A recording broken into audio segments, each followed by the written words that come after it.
All right, welcome to This Explainer. Today, we're going to replace that late-night financial panic with total, absolute peace of mind. We are talking about building an impenetrable cash buffer between you and life's absolute worst moments.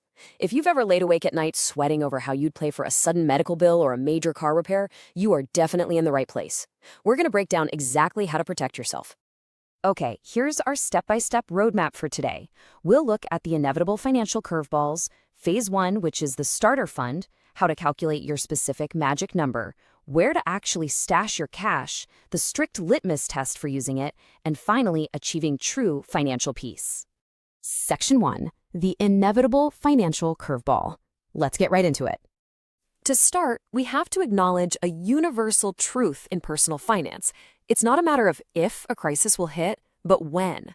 I'm sure you know Murphy's Law, right? Anything that can go wrong will go wrong. And yeah, Cole's Law is just thinly sliced cabbage. But seriously, if you lack a cash buffer, Murphy's Law basically moves into your spare bedroom full time. Minor hiccups turn into full-blown catastrophes.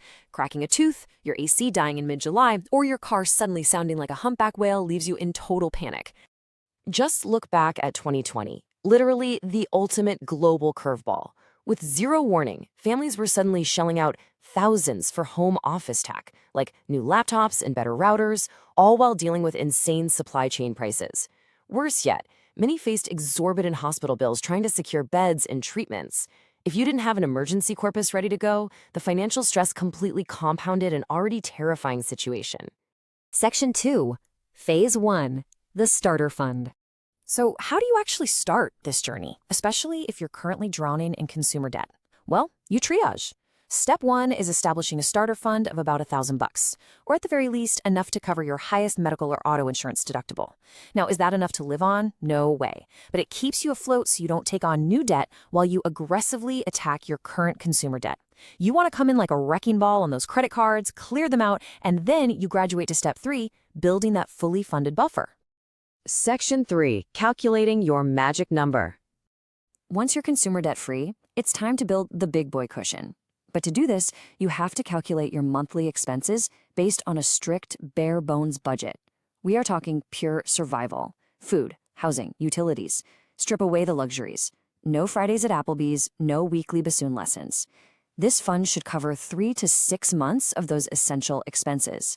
But you might be wondering, how do you know if you need 3 months or 6? It really boils down to your risk level and how fast you could replace your income. Single fireman, no dependents, super stable job, or maybe a married couple with 2 secure corporate incomes.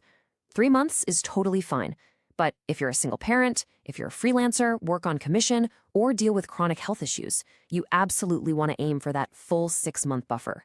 You just need that extra armor against life's volatility. Section 4, where to stash your cash. Now that you've calculated this massive pile of cash, where does it live? This is where people make a fatal financial mistake. You have to master liquidity. Remember, this emergency fund is insurance. It is not an investment.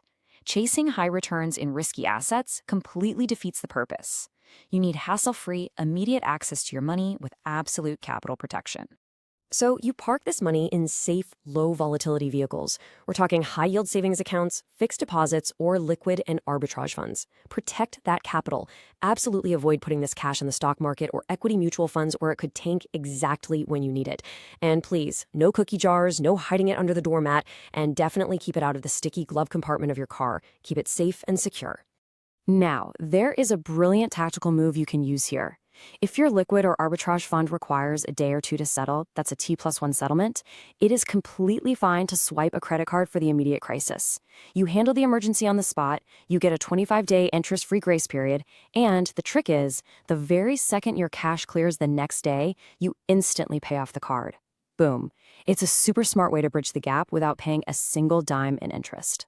Section 5, the true emergency litmus test. All right, the money is calculated and stashed safely. But that does not mean the piggy bank is open for every shiny object that catches your eye.